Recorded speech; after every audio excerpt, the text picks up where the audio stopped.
अब नाटो देशों में जुड़ेगा एक और नाम, फिनलैंड का। मगर फिनलैंड क्यों बनना चाहता है नाटो का हिस्सा? किस बात का डर है फिनलैंड को? ऐसा देश जो हर साल हैप्पीनेस इंडेक्स में पहले नंबर पर होता है, उसे क्या जरूरत आन पड़ी इस मिलिट्री कॉर्पोरेशन का हिस्सा बनने की? किस देश पर फिनलैंड को भरोसा नहीं है, आज जानेंगे इस वीडियो में। हेलो, मैं हूं साहिबा खान और आप देख रहे हैं अनकट। तो फिनलैंड दुनिया का 31वां देश बन गया है जो नाटो ज्वाइन करने जा रहा है। इस फैसले का समर्थन करते हुए US secretary of state Antony Blinken ने ब्रुसेल्स में एक सेरेमनी में कहा है कि फिनलैंड और नाटो ने गठबंधन करके सही किया। अब दोनों इस समझौते से और भी ज्यादा ताकतवर होंगे। यूएस डिप्लोमेट्स का कहना है कि फिनलैंड की मिलिट्री बेहतरीन स्तर की है। फिनलैंड भी वही वैल्यू शेयर करता है जो नाटो शेयर करता है, जो उसका उद्देश्य है। अब इस समझौते पर कई सवाल खड़े हो रहे हैं। पहला, क्या है नाटो? दूसरा, क्यों फिनलैंड ने ज्वाइन किया नाटो? तीसरा, इसका यूक्रेन रशिया के युद्ध पर क्या असर पड़ेगा? और चौथा, कि दुनिया के लिए इसके क्या मायने हैं? तो पहले सवाल के जवाब पर आ जाते हैं कि आखिर नाटो है क्या।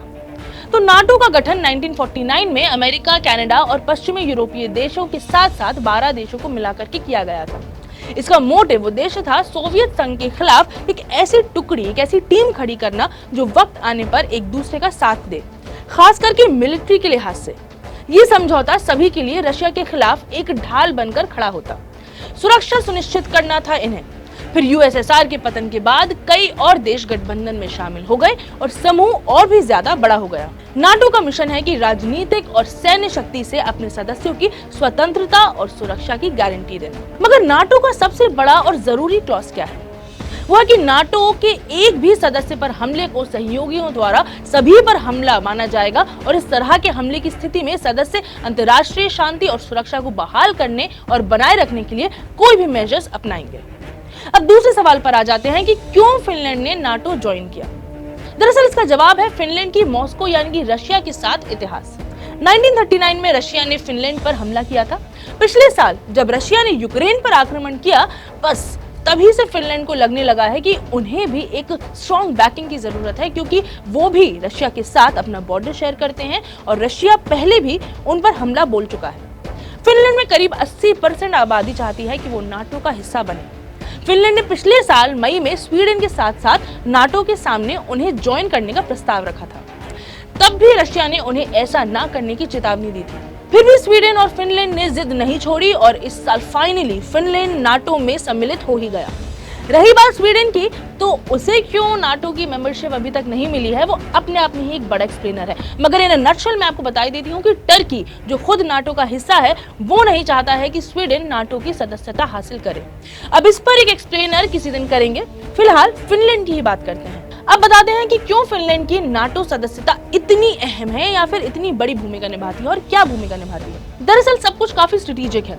फिनलैंड कह लें रशिया के लिए पश्चिमी देशों की तरफ खुलने वाला पहला गेट है। दोनों ही देश करीब 1287 किलोमीटर का बॉर्डर शेयर करते हैं और इसीलिए फिनलैंड का नाटो का सदस्य बनना नाटो की पूर्वी यानी कि ईस्टर्न सुरक्षा को और भी ज्यादा तगड़ा करेगा।